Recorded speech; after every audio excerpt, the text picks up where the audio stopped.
This is the story of a child who became completely deaf and blind before she had learned to talk because of her own courage and also that of her wonderful teacher.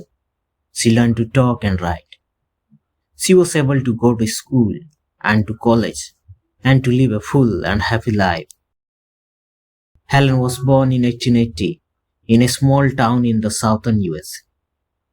At 18 months, when she was beginning to talk, she suddenly became terribly ill and very nearly died. When she recovered, she was completely deaf and blind. It is very difficult for a deaf child to learn to talk. Most babies learn by hearing other people talking, but the deaf child cannot hear anyone. So how can she know what talking sounds like? Many deaf people learn to lip read, and they become very clever at understanding what other people are saying by watching them. But Helen could not see what other people were doing. She remembered a few words she had known before she was ill. For instance, she went on calling water, wah wah, but she had to make sign for many things. She would shake her head for no and not for yes. A pull meant come and a push go. But of course she could say very little like this, and she depended entirely on other people. Yet Helen had an active mind and a clever brain and wanted to do and say everything any other child would. She used to get into terrible temper when she could not explain what she meant or understand what other wanted. Then, when Helen was nearly 7, Annie Sullivan came to teach her and look after her. This clever and devoted teacher changed Helen's life. Annie Sullivan herself had been nearly blind and had been at a school for blind people. There Annie Sullivan had learned the finger spelling method. She felt sure that this was the only way to talk to Helen and teach her to say what she wanted. Because Helen could not see her making the signs, she would spell the word onto her pupil's hand. Helen had become very sensitive to feel of things, much more sensitive than most people are. She could soon tell the difference between the feel of one letter and another.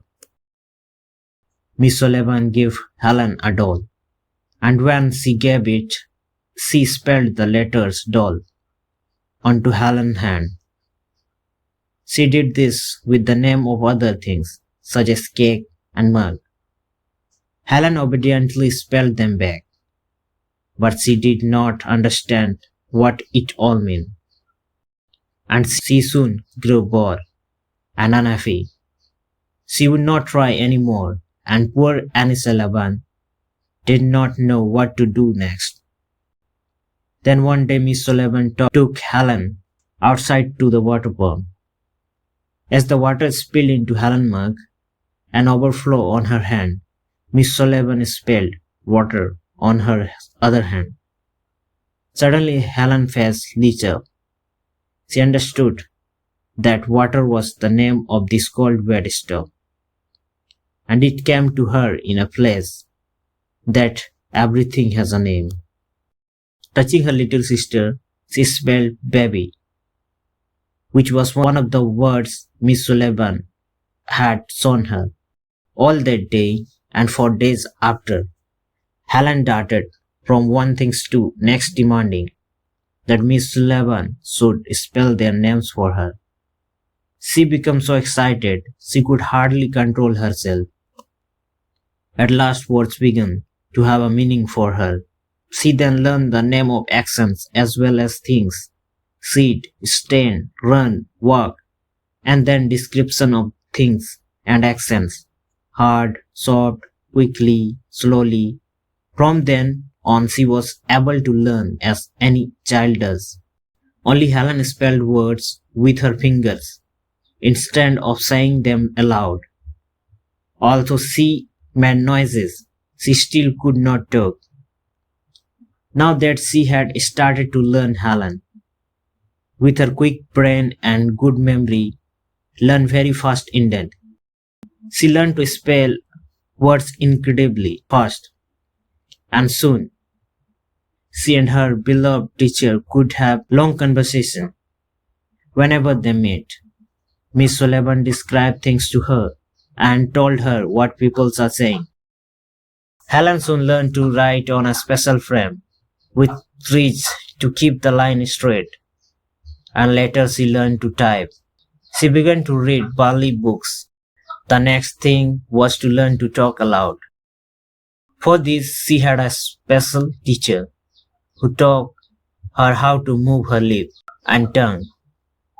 Helen quickly learned to talk also and to listen to people speaking by putting her sensitive finger on their lips and throats.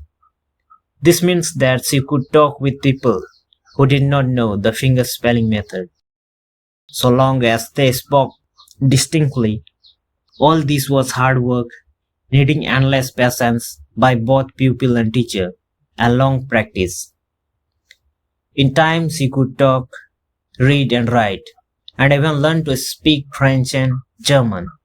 Now Helen was determined to go to university and take a degree. When she was 20, she sat for the entrance exam of Radcliffe College, one of the best colleges in America. The paper was set in Bali, and she typed her answers. Of course, she could not read what she had written.